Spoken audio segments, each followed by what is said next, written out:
Assalamualaikum warahmatullahi wabarakatuh. Perkenalkan, nama saya Windy Wulandari, NIM 18042209. Kali ini saya akan mempresentasikan mata kuliah Manajemen Risiko dan Kebencanaan pada pertemuan 13 dan 14, yaitu tentang isu-isu kontemporer dalam manajemen kebencanaan di Indonesia. Isu bencana menjadi salah satu isu dan tantangan kontemporer dalam dunia internasional yang membutuhkan perhatian, kajian, serta penanganan khusus. Bencana yang telah terjadi menimbulkan dampak berupa penderitaan bagi masyarakat, baik berupa korban jiwa, kerugian material harta benda, kerusakan lingkungan, serta musnahnya hasil-hasil pembangunan yang telah dicapai seperti kerusakan sarana dan prasarana, fasilitas umum, dan lain sebagainya. Isu bencana dimanfaatkan sebagai sarana diplomasi untuk melakukan kerjasama antar pihak dan secara spesifik kerjasama antara negara dan dengan aktor internasional lainnya.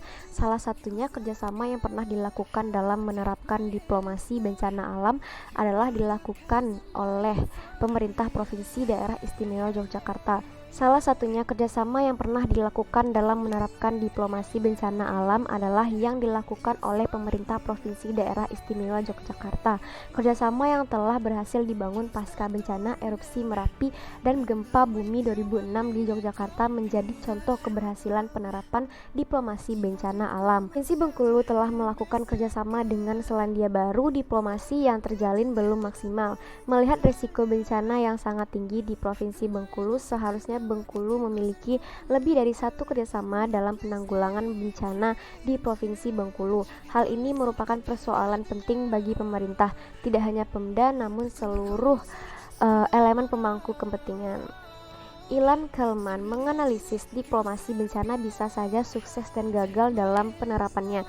Untuk mengaplikasikan diplomasi bencana secara terus-menerus dibutuhkan kesabaran, kreativitas, dan proses yang fleksibel pada semua aktor yang terlibat di dalamnya.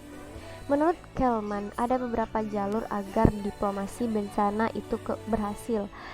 Yang pertama ada avoid forcing, yaitu dibutuhkan komunikasi yang berkelanjutan untuk membangun kepercayaan dan untuk menghindari kesalahpahaman. Kedua ada focusing on disaster not diplomasi. Secara bahasa berarti hanya berfokus kepada penanganan bencana, tidak untuk melakukan diplomasi yang berkelanjutan.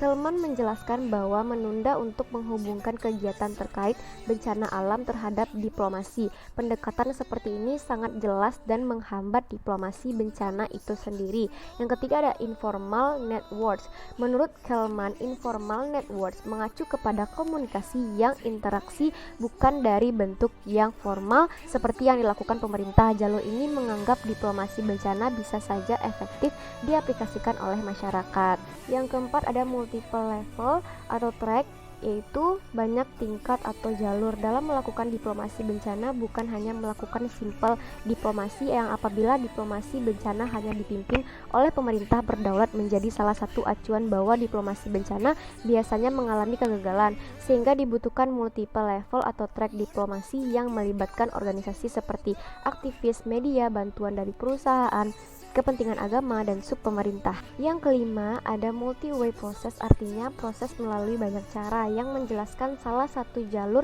keberhasilan diplomasi bencana membutuhkan proses dengan banyak cara, diantaranya melalui pemerintah, organisasi, pertukaran informasi, dan komunikasi antar aktor yang terlibat di dalamnya.